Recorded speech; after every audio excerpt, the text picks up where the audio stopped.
Alright, so Scott Derrickson is officially out as director for the second Doctor Strange movie. He directed the first one as well, but due to creative differences, which is something we hear a lot, the director's out. And it's kind of sparked an interesting conversation that I kind of wanted to get into. So a lot of people there seems to be people arguing about whether or not Marvel should be giving their directors creative control, like complete creative control. And here's the thing: while I understand the first instinct for most people would probably be to say that no, give the directors their creative control, let them make their movie. But when you understand Marvel and the MCU, it like and yeah, I should say like in general, usually I would probably agree with that. Like if you're gonna get a guy to make a movie, just let him make his movie. But the MCU is a different beast because this is a franchise that has thrived because of the fact that Kevin Feige has his vision and he is steering the ship and he maintains a consistent vision throughout all of these movies. So to say that you should just give directors for the MCU complete creative control is that's not really how like that would probably not work out too well. I mean, just look at Star Wars. Like Kathleen Kennedy, she did give her directors complete creative control, and that led to a new trilogy that is just so disjointed and messy and just doesn't make any sense.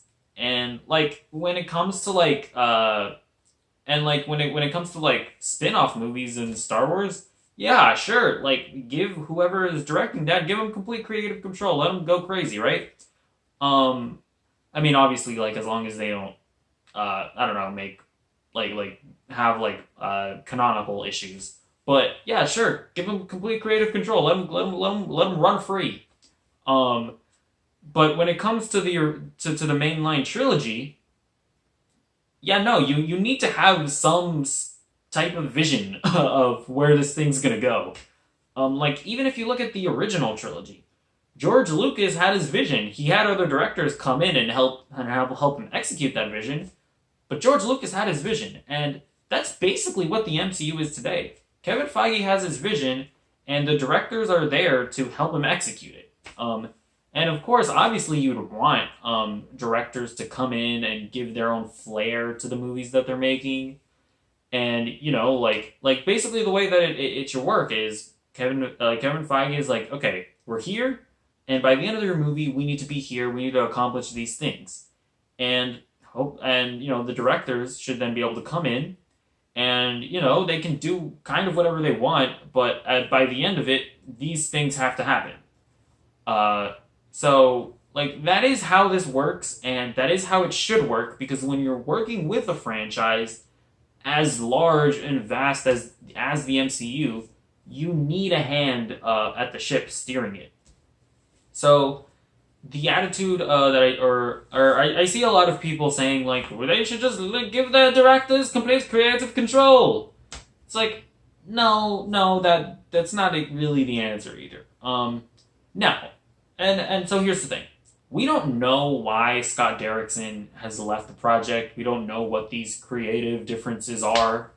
Um, so I can't really speak to that. But a lot of people are assuming that these creative differences stem from the fact that Scott Derrickson wanted to make a horror movie, and Kevin Feige and Marvel are like, we don't know about that. We don't know about making a horror movie. I don't know. We want to do that, bro. So, and basically, that's where the creative differences stemmed. That's kind of what people are thinking or assuming. And if it is that, then I would probably be on Scott Derrickson's side because then that kind of tells me that Kevin Feige or Marvel are like afraid to go in a horror direction. And if that is the case, then that kind of makes me sad because I think like the one of the reasons why Marvel has thrived and has continued to remain popular is because they haven't been afraid to go in different directions and try different things.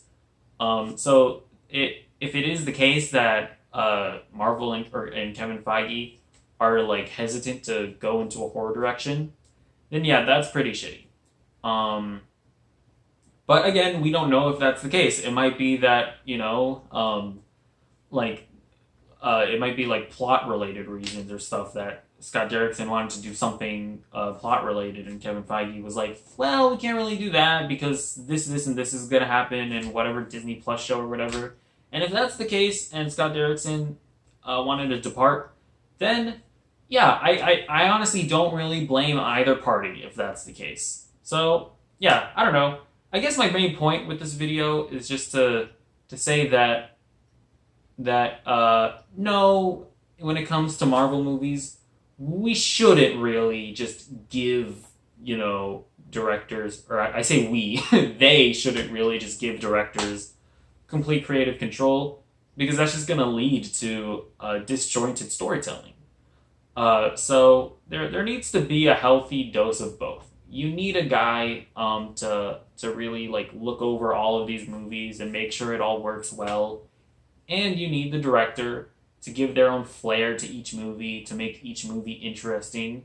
So yeah, and we don't know exactly what happened what we don't know exactly what these creative differences are. So I'm not necessarily going to start throwing stones at anybody in specific just yet. So yeah, that's basically it for this video. What do you think? Do you disagree with me? Do you think we should give directors? Keep on saying we. Do you think they should keep on? Do you think they should give their directors more creative freedom?